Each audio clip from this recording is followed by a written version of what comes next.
All right.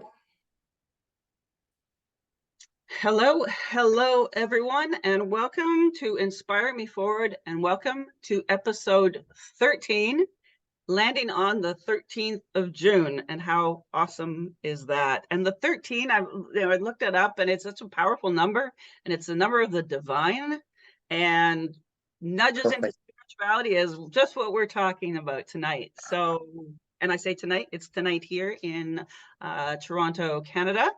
And I'm going to have my guest, Pat Hutchinson, just introduce herself a little bit, and then I'll come back and do it from there.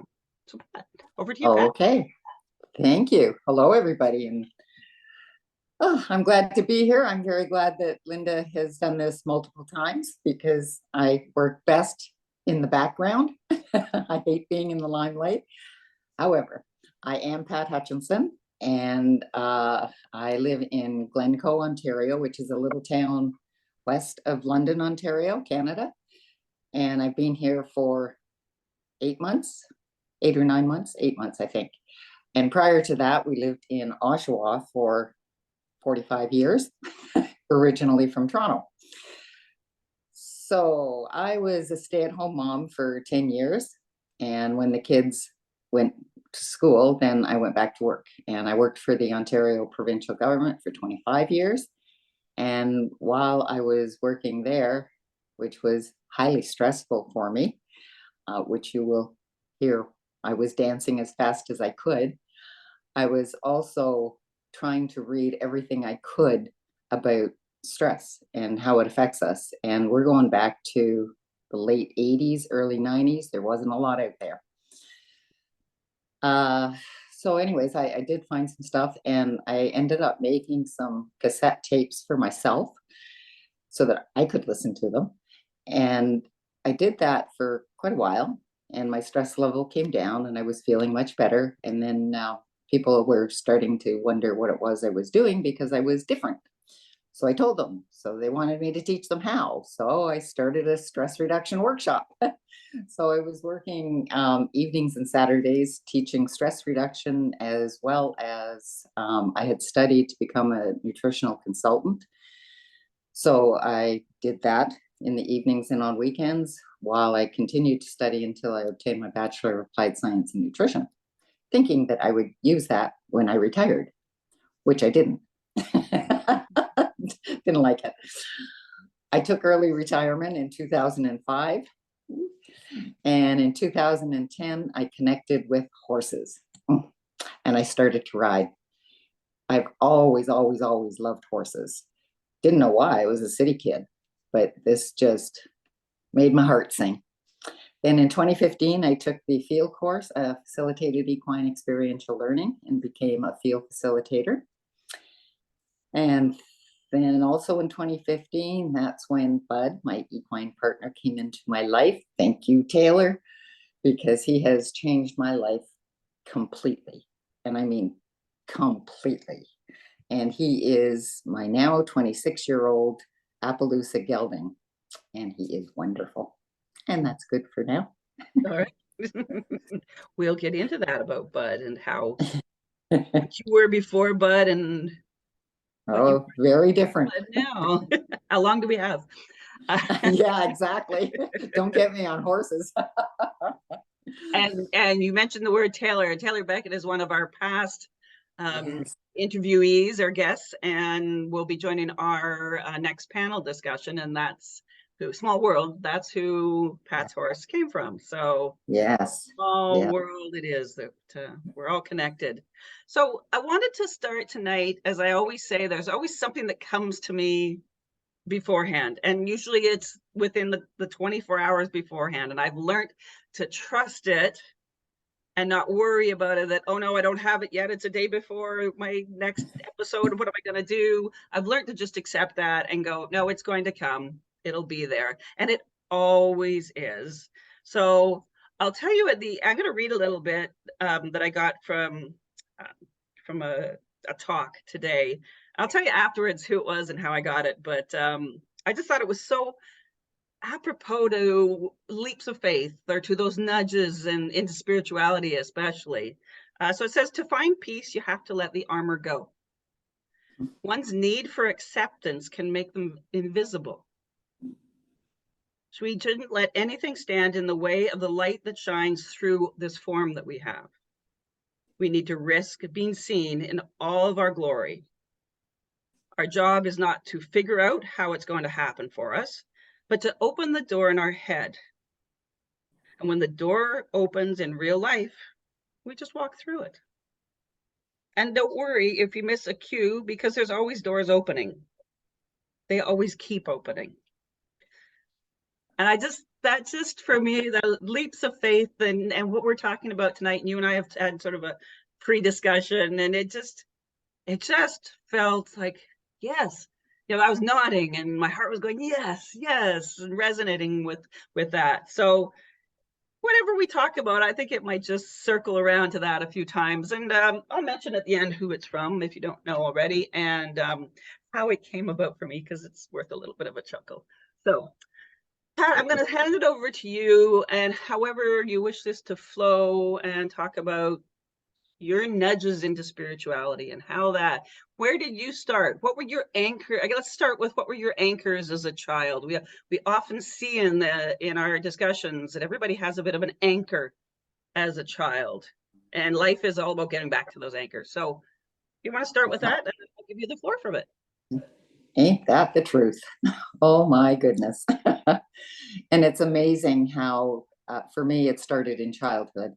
And, I think most of the people that I've heard talk about anything, everything is so clear when we're children, so clear. And that was the case with me. I arrived on this earth with a sense of something spiritual, something that was bigger than me, something that I was a part of. And I quickly learned through socialization that I was crazy. Actually, I didn't think at the time that I was crazy. I just thought, oh, this is different than I thought, but that's okay. So as life went along, I realized that I love music, particularly inspirational type songs. And I can make an inspirational song out of just about any song because I interpret it through my own lens, of course. The two of my favorites were St. Francis' Prayer for Peace, which is Make Me an Instrument of Your Peace, blah, blah, blah. Olivia Newton-John does a beautiful rendition of that. And Let Peace Begin With Me.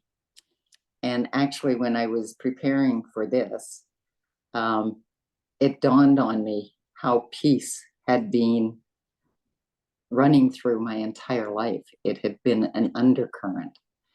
And I can't say that I have, in the last few years, I don't remember ever doing it, sat down and really thought about my past. It's past, it's done. I know that I'm very, very, very different than I was, but so isn't everybody by the time they get old. Anyway, so as a child, that anchor for me was the clouds, the trees, angels, nature. I remember as a kid walking to school, I was probably 5 or 6 years old, and there was this huge weeping willow on somebody's lawn. And I went dashing under it, and I sat there and looking through the branches up at the sky and up at the clouds, and just feeling totally at one with the world. I remember that today as if it happened yesterday. It was just beautiful. And I think I heard that a lot from people, actually, that what we learned then, what we knew then, got changed. And as you said, we come back to it. So then fast forwarded a little bit, not a whole heck of a lot, actually. I met my husband of 53 years and I was 12. We started dating when I was of age to date. So I was 15. Actually, we started dating at 15 and I wasn't allowed to date until I was 16, but we were. And then we got married at 19. No life experiences. We were both so naive, so naive. And actually, for the first couple of years, we played house. It was just really cool. You know, we could do what we want when we wanted. We ate what we want. We drank what we want. It was such a feeling of freedom. That was the first couple of years. Then the challenges arrived. Our daughter was born, and after a little while, I knew that something wasn't quite right. I didn't know what it was, not with her, but with me. I wasn't feeling it anymore. This wasn't fun anymore. Is this what it's going to be? I don't know. And then at 23, so a couple of years later, our son was born, and our life at that point was getting really tumultuous.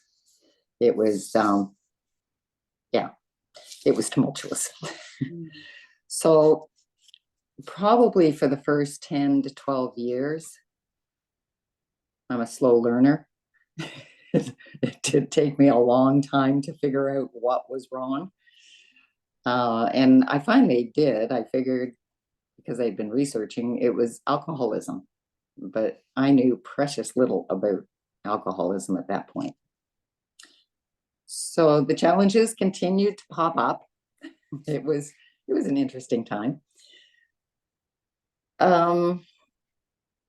I figured that I had to do something about the mess that I was in. I knew that. I had 2 kids. But at the same time, I felt in my gut that I was where I was supposed to be. Talk about nudges. Oh, and that little voice within. Oh, that I had to shut up at one point. Like now, I got to the brink of suicide, literally, and I knew that I had to do something. I no longer had a choice. I was very heavy into blame and judgment. I did victim really, really well, really well. Looking back on it, I didn't know it at the time. I thought I was being persecuted, for lack of a better term. So time went on, and I ended up throwing out the God that I had been raised with because he didn't work. And what God of love, which I totally remembered that feeling under the tree, that to me was what I wanted a God to be, not this white bearded man in the sky that was dispensing whatever he felt like. So I chose to ignore that little voice inside, and slowly some clarity came, very slowly. But I realized that I am the only one responsible for me, the only one. So that voice just went, shh. I was not listening anymore. This took me down a path that, if it had continued, would have been disastrous. Wrong people, wrong situations, wrong substances for me. So that was fine. I dabbled in astrology, and we're going like over a period of time here. And I was blown away because I realized the insanity of thinking that the earth, this beautiful, beautiful, beautiful sphere floating around in space, and everything else out there, it couldn't be random. It couldn't be an accident. It just didn't jive with me. So I knew there was something, but I didn't know what it was. I'm pretty darn sure that I had pushed that down real far. So I started to read voraciously. And the first person that I read was Wayne Dyer's Your Erroneous Zones. And my interest was piqued. And I think I've read just about everything that he's written. And he introduced me to the masters because he quotes from the masters all the time. And so that was wonderful for me because I started reading them. And slowly, very slowly, as I said, I'm a slow learner, things started to fall in place. I had to do self-analysis. What was my part in all of this? I realized very strongly that it takes 2 to tango. So what was I doing that was keeping me in this situation. And I realized I had absolutely no self-confidence, no self-esteem, and no experience, none, except from my birth home and my marriage. I also had no voice. And that feeling, even saying it, I can still feel it in my throat when I came up against actions or behaviors that I had no experience with. I had no idea what to do with them. They didn't feel right, whatever that meant. It just made me shrivel. And I would try and speak, and I literally had no voice. Yeah. If anything at all came out, it was a hoarseness like that, and could barely be heard. So at one point I saw a poster, and the poster was a tree against a beautiful sky, and the caption said, "God doesn't make junk." For some reason, that hit me profoundly, and I thought, my life does matter. It does count, but why? Why? I don't know. But I knew that I had to take some action.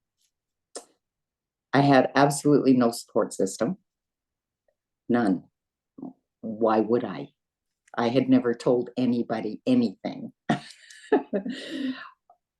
How crazy am I? I love this guy. Why am I staying? Why would I tell anybody that? Because I knew that was the first thing they were going to ask me. I didn't want to go there. It was just a whole lot of stuff that I didn't want to deal with. I'm the youngest of 4 children, so I didn't have to deal with a whole lot of stuff. They dealt with it. I learned from them. So I figured, okay, maybe I am crazy and maybe I'm not, but I had 2 kids. He was a fabulous father, and he was my best friend. And somewhere in me, I knew he was suffering. So I made the decision that I was going to leave. I had to. So I started putting things in place, which I'll mention in a minute. But I went to see my uncle. My uncle was a priest who married us. And I knew, I wasn't totally stupid. I knew that if I could get his blessing on this, that the rest of the family would just fall in line behind him because he was the king. I thought it was going to be a battle with him. However, I was shocked. He was so compassionate. Now, we're talking about a priest he was a doctor of canon law in the Catholic Church. So he sat on the tribunal, which is like a Catholic divorce court. I knew he was 100% against divorce. So I was expecting a fight. Didn't get it. Got the total opposite. So as I was leaving, he said to me, "Patty, I would like you to do one thing for me. See if the person that you were attracted to in the beginning is still there. And if so, try and push the door open just a little. And if not, you can't live like that." And I thought, oh, shoot. Because I knew that he was still in there. I just didn't want to deal. Anyway, so by now the kids were in school. So I decided that I was going to go to college and obtain something. Well, mechanical drafting was the only course that the government would cover, and we didn't have 2 nickels to rub together. So I got my mechanical drafting certificate. And oh my goodness, what a surprise. As I was graduating from that, I was offered a job at the Ministry of Finance, making twice as much as I would have made as a mechanical draftsman apprentice. Nudge, nudge. So to go on from there, my plan was that I would work enough I took that job, obviously, and I would work to get the first and the last month's rent and then go from there. But Spirit had other plans. Very short time thereafter, my husband found AA. Now he says that he went to AA, he joined because he thought that that would keep me at home. Mhm. I guess he was right. It's been a long time, 40 plus years since then. He found AA, and I was beginning to find me. Nice. And I knew it. It was so powerful. And for many, many years, and even now, I still will say the 11th step of AA to me. And the 11th step goes, sought through prayer and meditation to improve my conscious contact with God as I understand God, praying only for knowledge of his will for me and the power to carry it out. That was an anchor for me. It took me back to my childhood, while at the same time not really understanding what they were saying. And then the other reading that they do is the Serenity Prayer. And for those that don't know, it's God grant me the serenity to accept the things I cannot change, the courage to change the things I can, and the wisdom to know the difference. And I loved that. And talk about foreshadowing. Somebody had given that to us on a plaque when we got married. It was hanging on our wall. Not all tongue. Talk about a nudge, more like a push. And then a while later, I came across another serenity prayer, which still speaks to me, and I still say it on a regular basis. And it's, God grant me to accept the people I cannot change, the courage to change the one I can, and the wisdom to know that one is me. Love it. Oh, I've got goosebumps just saying it. However, I was still resisting everything and trying to micromanage my own life, not doing such a great job of it. But with the Serenity Prayer and the 11th step, I started thinking about what was I drawn to? Me, not the wife, not the mother, me, Pat. And I realized that very strongly that I wanted conscious contact with that power. I wanted that so badly. And then I started thinking about the coincidences and experiences that have happened to me over the course of my life. And this can really make me kind of emotional because they were several of them were so profound to me. And one of them, and I didn't even realize it at the time, but one of them was I was in the ICU with and communicating telepathically with my girlfriend's daughter when she was dying. It was such a profound experience because I had said to her, so and so, if you're going to go, now is the time. And she immediately flatlined. It just blew my mind. And that was the only time that her mother could have accepted that news, as much as you can. Yeah, yeah. And then I had another experience of being with a friend of mine who was 45 and she was dying. And I was in her hospital room and I had my hand on her ankle and I was just meditating actually with her. And I felt her life force go through me and out. I felt it happen and it blew my mind. I thought, oh, I am so incredibly gifted because she hovered. She was there and I knew she was there. And then there was a time when I worked part-time for a home for physically and mentally challenged kids, extremely mentally challenged. People thought that they were basically brain dead. And I had two experiences with two different ones. And it was now I call it, I didn't know what it was then, but now I see that it was a heart connection with them. And I was communicating with them. And it was, I never could explain it until I started working with the horses. Now I get it. So, everything kind of comes around. And then there were a couple of instances that I had driving that in situations where I should be dead. I have no idea why I'm not, because the laws of physics were defied.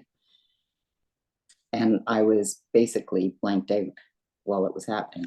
And I'm here to tell the tale. So, what else? I pretty much kept myself busy while I was working. As I said, I was dancing as fast as I could.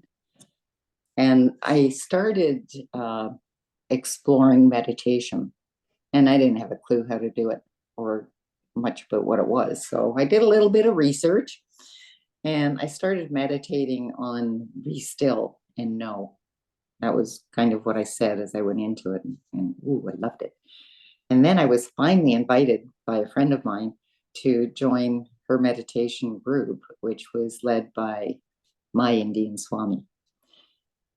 Guruji saved me from me. He did it ever so gently, ever so gently. And he brought me to a new spirituality, one that is very active today. It invoked an awe in me for just about everything, a gratitude, a listening, and acting. There's always an action to take. Mm-hmm. Little did I know. I thought just sitting on a lily pad would work. It didn't. So fast forward to 2005, I took early retirement. I had made up a bucket list. But the first thing I did notice very shortly after I had retired was that even though for a lot of the time I was working at the government, I felt like a square peg in a round hole. Mm-hmm. I realized that doing what I was doing and the things that I was doing there and the faith that people had in me, my goodness, they barely knew me. It developed my self-confidence. It developed my self-esteem. Mm-hmm. And it gave me a voice. I could talk, I could speak, and people actually listened. Wow, it was wild. They wanted my input. I couldn't believe it. This was really new to me. I had grown tremendously, and I am very grateful for that. Mm.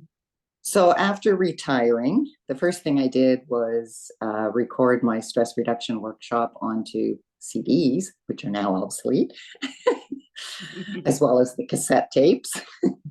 Soon I will be obsolete.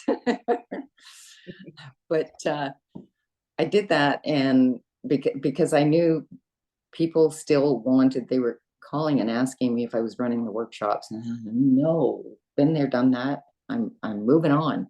Mm. So I thought, I'll just put it out there. Anybody can do this. It's not rocket science.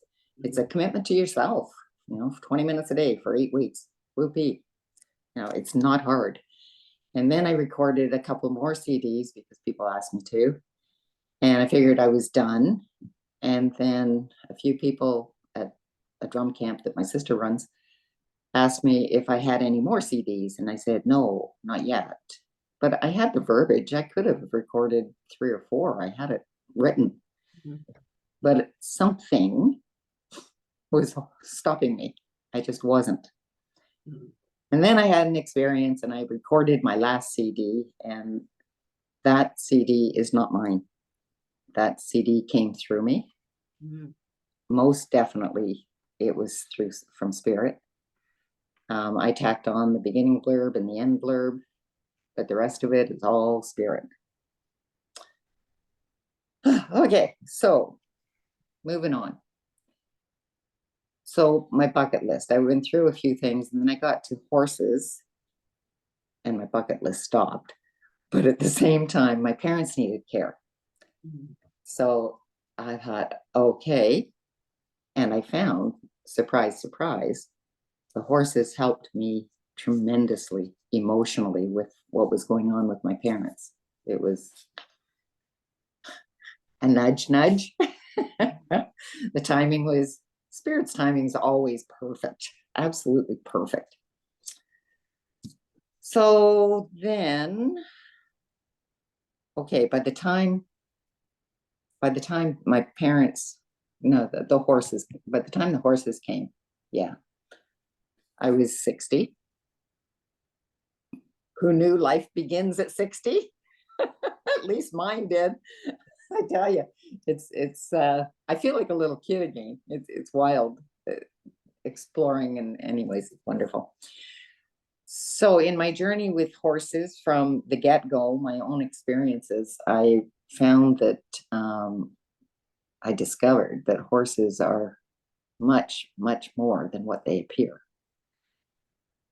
And I wanted to know them. I wanted it so badly I could taste it. But how do you talk to a horse? Mhm. Well, I think I've learned a little bit since then. And in 2015 was a huge year for me. Things had been going along beautifully. And I took the field course and discovered that you can be different with horses. So that really opened a door for me. Not just from my own experiences and Bud, because that was the year that I got Bud, but I don't know, my whole world changed with that. And then 2015 also presented a major challenge. And I thought I was done with major challenges. No, it was a very, very dark time. And my very dark side appeared once again. And if it wasn't for Bud, and I am dead serious when I say this, I would be in jail or dead. It was the year that my daughter and granddaughters, 3 of them, their whole lives were turned upside down. Bud was incredible. Not only with just holding space, but we only had him 3 weeks when this happened.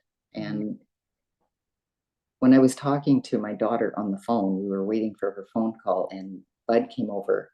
As soon as I said, "Hi, sweetie," Bud came over. He had been grazing, and he laid his head on my chest. My husband and I just looked at each other and thought, what's he doing?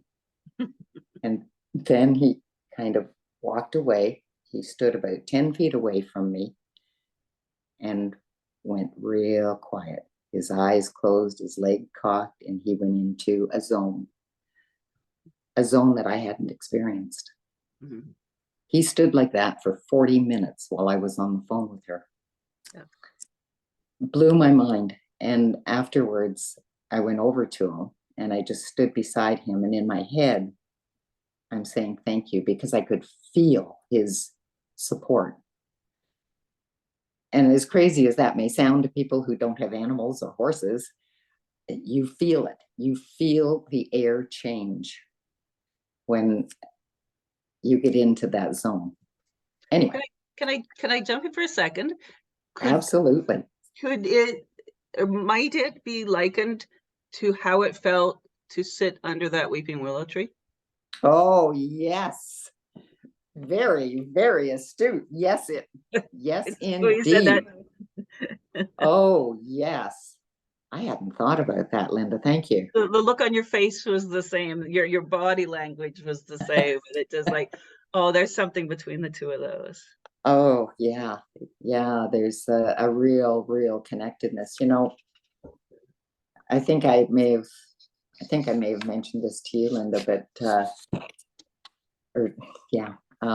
shortly after we got Bud, I went out to the paddock to get him.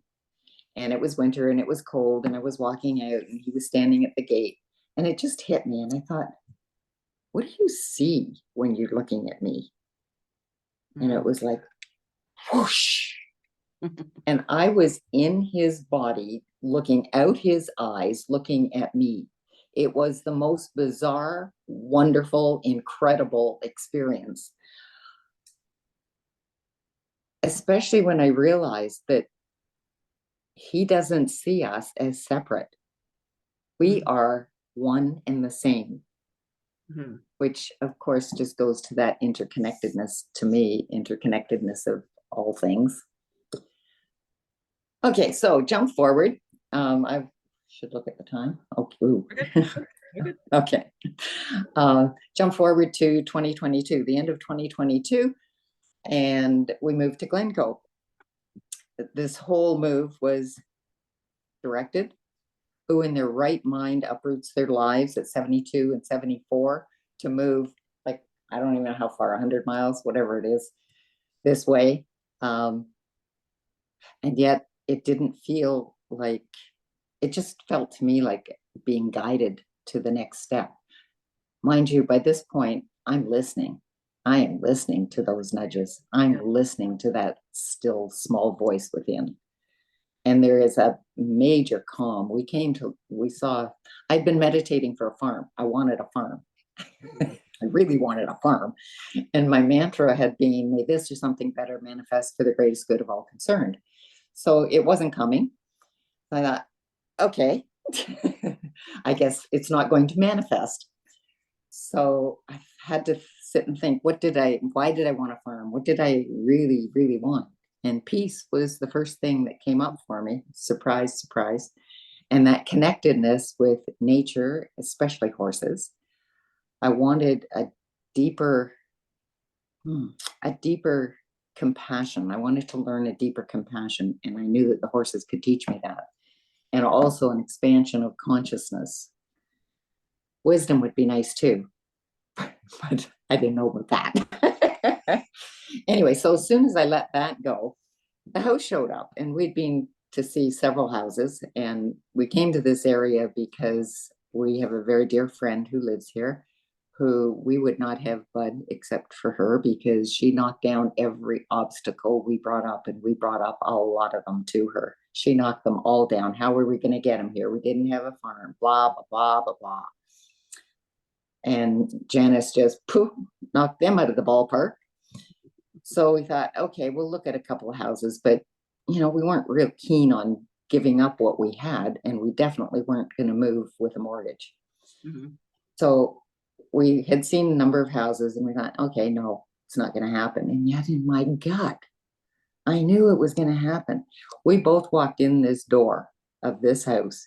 We hadn't even seen the house. And we looked at each other, and my husband just said, we're screwed. Woohoo! This is it. Yeah, just know. No idea why, doesn't matter, other than we love it here. He's still getting comfortable with it. I loved it from the day we got here.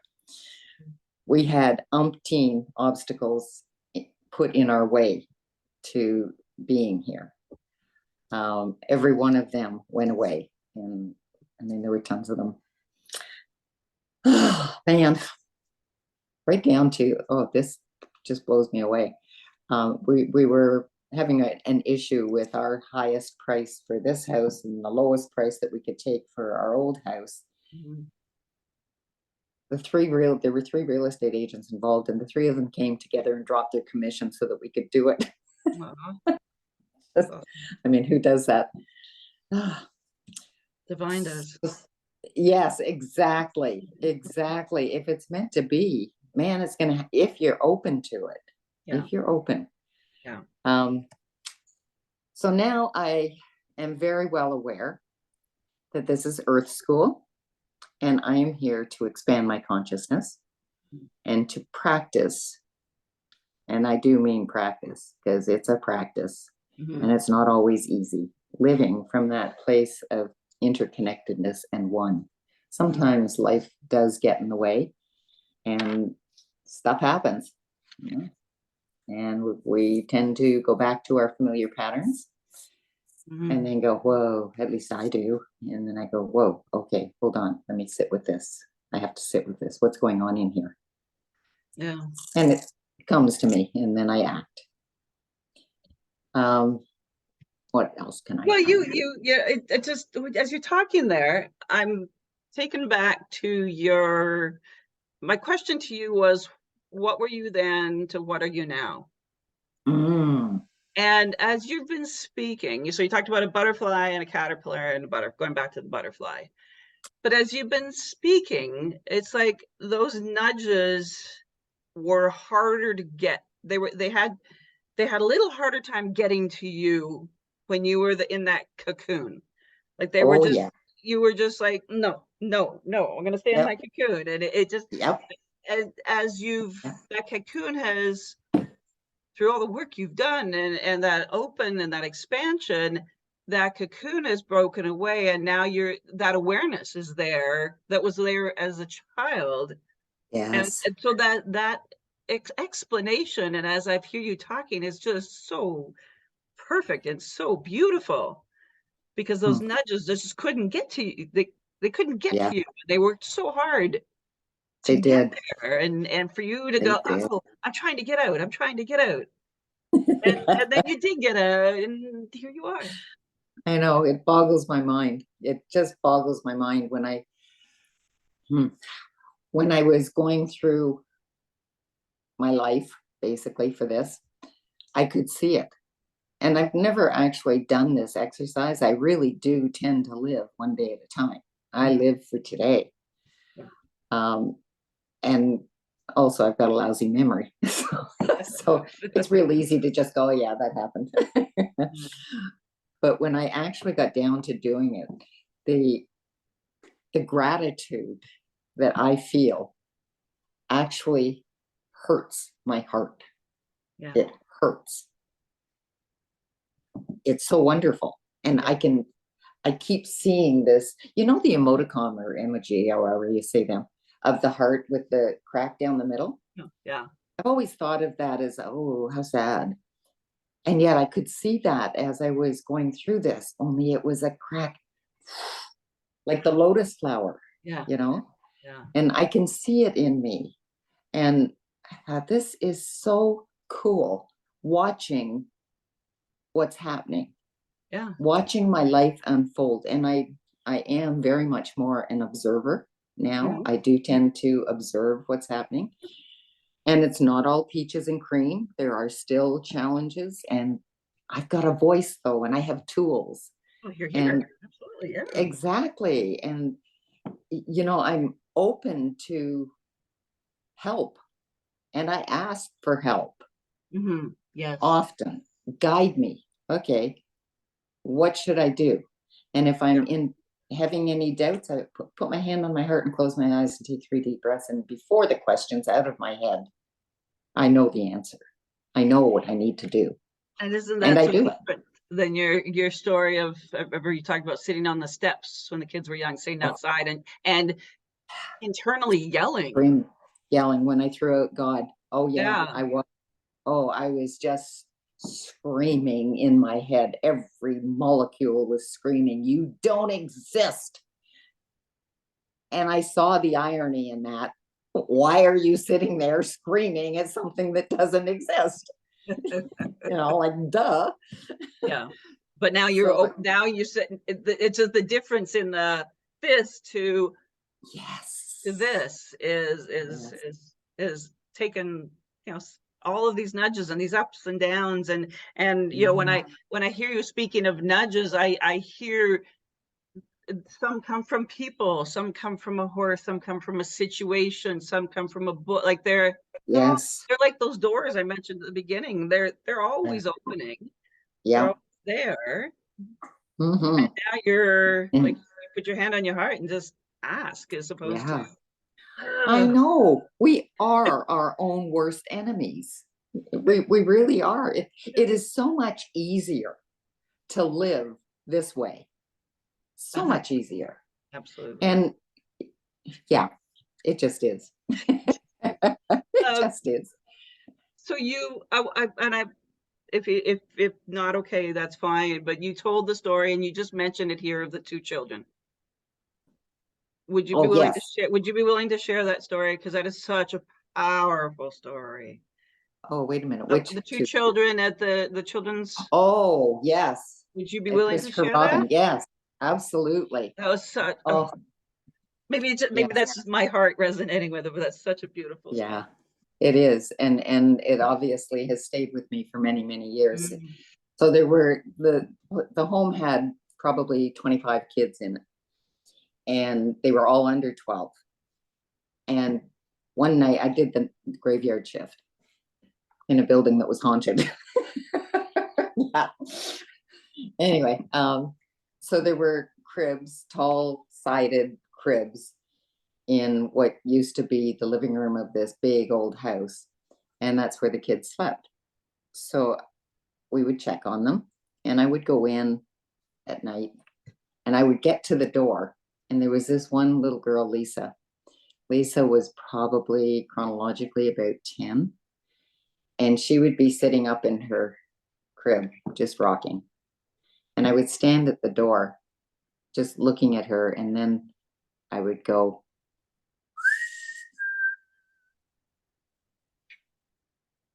and her head would perk up. She'd stop rocking, and she'd turn and look at the door. And I'd slowly walk over, and I'd been told, don't go near her. She bites, and she will bite off any appendage you put in there. Okay, so I was a little hesitant, but it was like that draw. And I went over to beside her bed, and I just looked at her, and I thought, who are you? And I could feel what I feel with the horses now. I could feel that exchange, that energetic exchange, and that silencing of the air as if you're in a bubble. Yeah. So she was one, and there was another little guy. Boys were in another room, and I would go in there, and his name was Willie, and he was very, very, he was like a horse. His face was like a horse. He had an eye on each side of his face. So he would, I'd be standing at the door, and he'd go, so that he could see me. So I would walk over to his, I almost said cage, to his crib, and I would just be still. And I would just, from my head and my heart, I would be saying, I love you. I love you. And he would settle right down.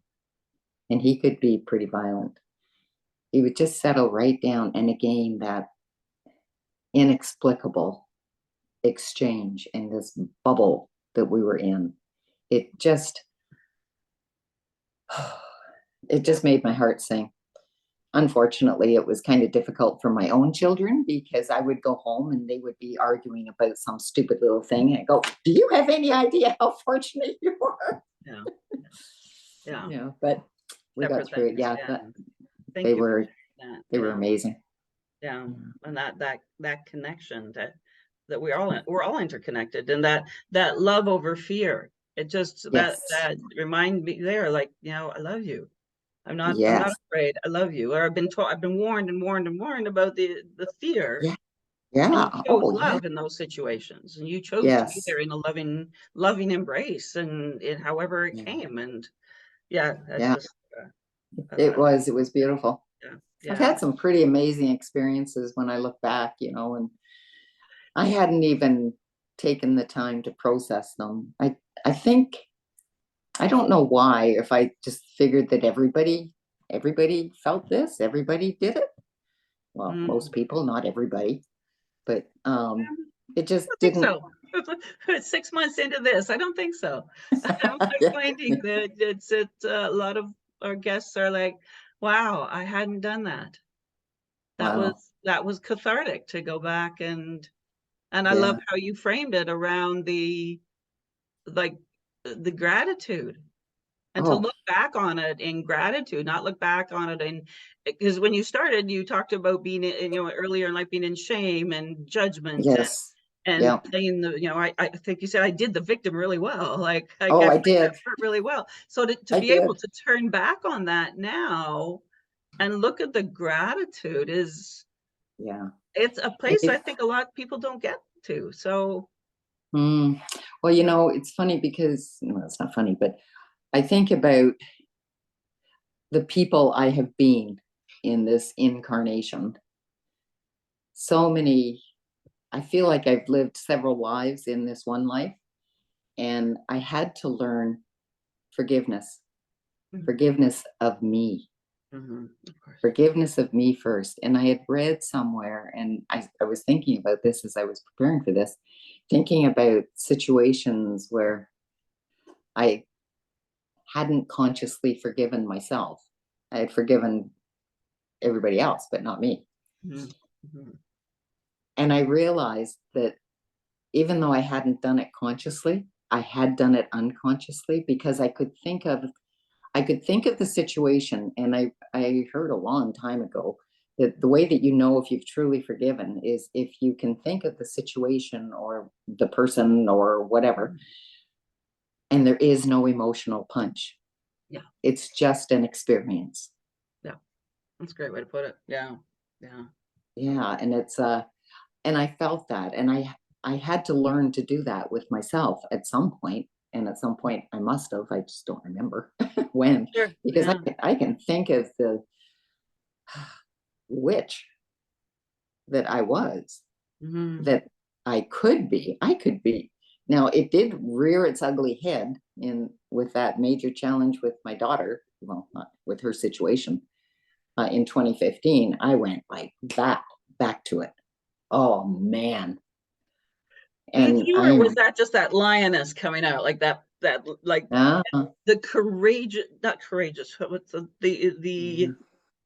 the part of you action. in all of that, Yeah.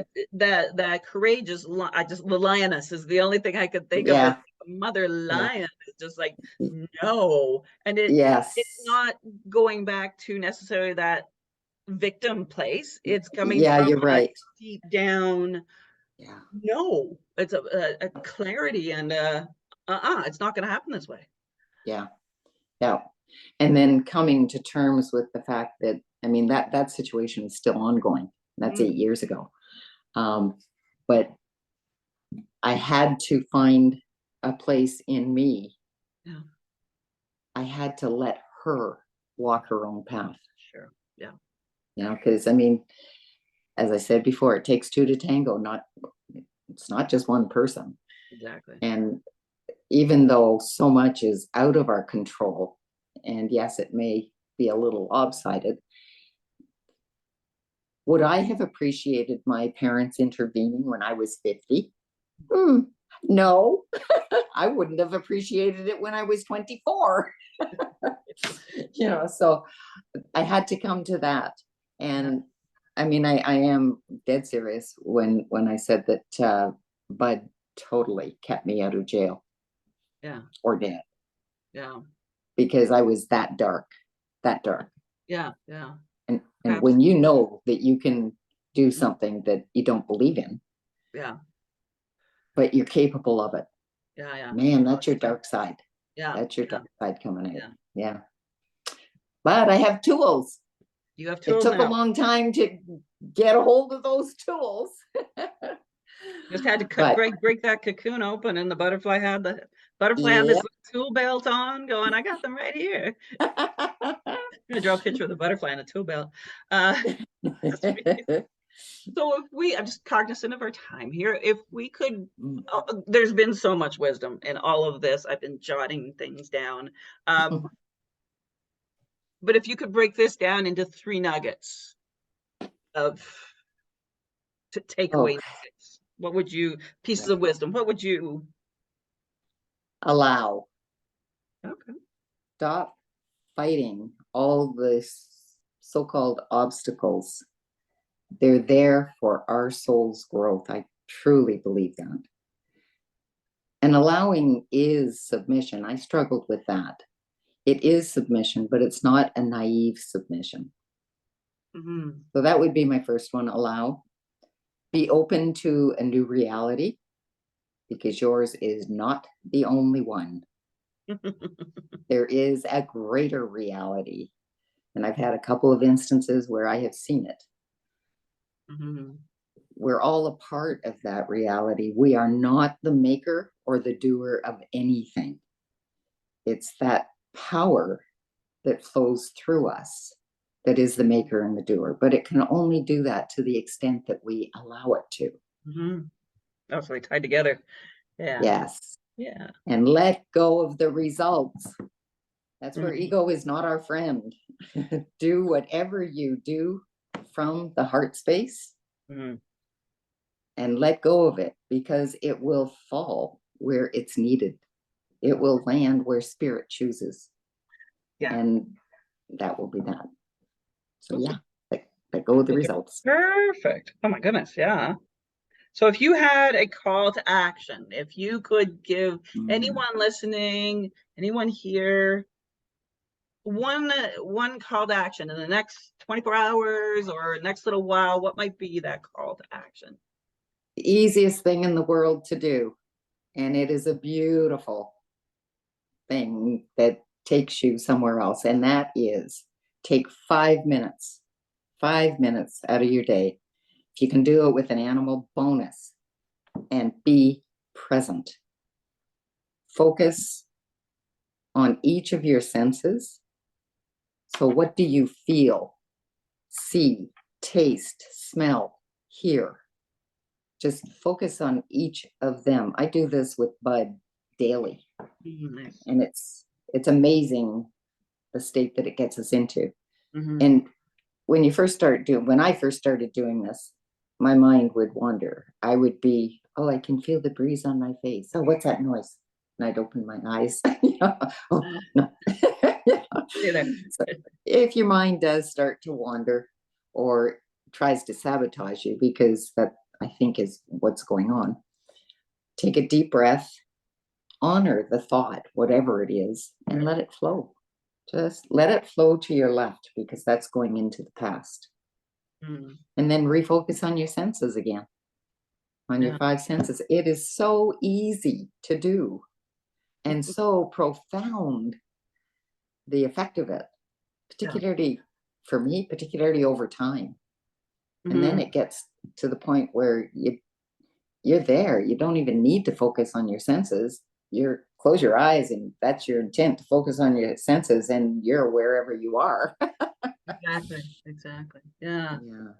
No, it's Yeah. and So it gets, the more you do something like that, that makes it easier it gets, but the more it becomes the sort of part driving along, you start to do this, or yeah. oh, I'm feeling a little frustrated or Yeah. perturbed, and you just sort of start to do it. So it's doing it more and more, and it's just start with the 5 minutes. Yep. Yeah, Absolutely. I love that. Doing it with an animal too, like sitting just petting Oh, your dog and doing that. Oh, that's so yeah. It's so incredibly therapeutic. It absolutely. blows my mind. Yeah, Yeah. yeah, The absolutely, simplest things are usually the easiest absolutely. and the most effective. Yep. Oh, 100%. Yeah, we don't need to make Yeah. things difficult, but we do. Yeah. We always do. The I did it for years and years and years and years. I made my life difficult. Only I blamed it on everybody else. It wasn't me. Of course. Yeah. Yeah. Oh man. Interesting. I'm so glad you're here, and I'm so glad you've shared that journey and allowed us to see not just I love how we did this, that it wasn't a specific leap of faith. It was this journey of nudges and resistance to those nudges, and then expansion to that divine, and then we're resist, and it just thank you. I'm so full of gratitude for you for sharing that journey, and I'm so Thank glad you. we talked about it and came up with this maybe a bit of a different way to do this. Yes, me too. Yeah. It's beautiful, and like that butterfly is just, she's beautiful, Yes. I and she has love a butterflies. voice. She has a Beg your pardon? I voice. do have, well, yes, I She has a do. voice. I She do has. now. I'm usually more vocal on a one-to-one. I'm not used to this. No, this is beautiful. I'm so happy that you agreed to do it, and thankful that you have agreed to do it. And I know that we did it in a very gentle way. Well, I'd like to go back to the quote at the beginning and share with everybody. That quote is from Jim Carrey. And the reason it came up, I will be very vulnerable here, but I dreamt last night about Jim Carrey, that I was on a date with him. and and I actually in the dream was trying to text my friend, who a dear friend of mine who I told today about us. I was trying to text you in my dream about what was going on. So I woke up and went, "Oh, that was awesome," and I was able to go back to sleep and continue it. Um, but all to me, that was just what was in that I needed to hear. And so today I just sat and watched some videos and some of his latest stuff that has been very philosophical and very divine connected, and that's where that quote came from. So Nice. things just come to you in some really weird ways. They certainly do. But But if you're you open feel to it. exactly, I'd be open to it. Uh, Thank you so much. I will get Thank you. a summary out. Some of those things that we talked about, you and I can connect, and we'll include those in the summary. You've got your meditations up on SoundCloud now, so I we can do, include yes. that in there as well, so folks can go to that. I've listened to them; they're absolutely lovely and calming, and you have such a beautiful voice to do that. Oh, thank you. Enjoy that. I particularly like the I Am CD, Yeah. because that's the one that came through me. Perfect. Yeah. Absolutely. Yeah. Absolutely.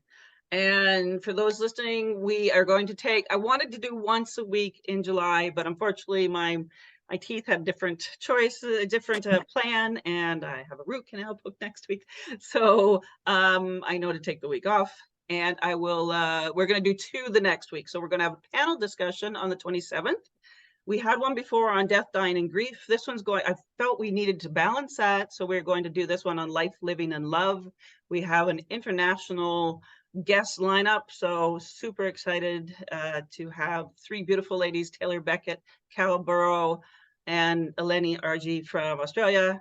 Cal is from Ireland, and Taylor's from Ontario, Canada. So we're going to do that, and really looking forward to those panel discussions. They're awesome. And George Brown Eyes was supposed to be next week, but he's graciously agreed to come on the 29th from Colorado, and hopefully he'll be out with his Mustangs. And that's, George is always just a treat to talk to George, and he has such wisdom, and his life from being a rocket scientist to horsing around with wild Mustangs is just it's going to be great. Wow. So what a month of June we've had.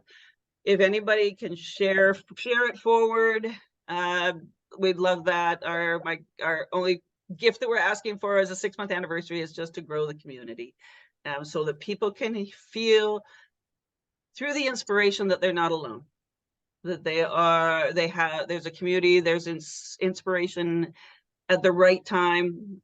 When you need it, it always happens. So with that, I thank you, Pat. I thank you so much.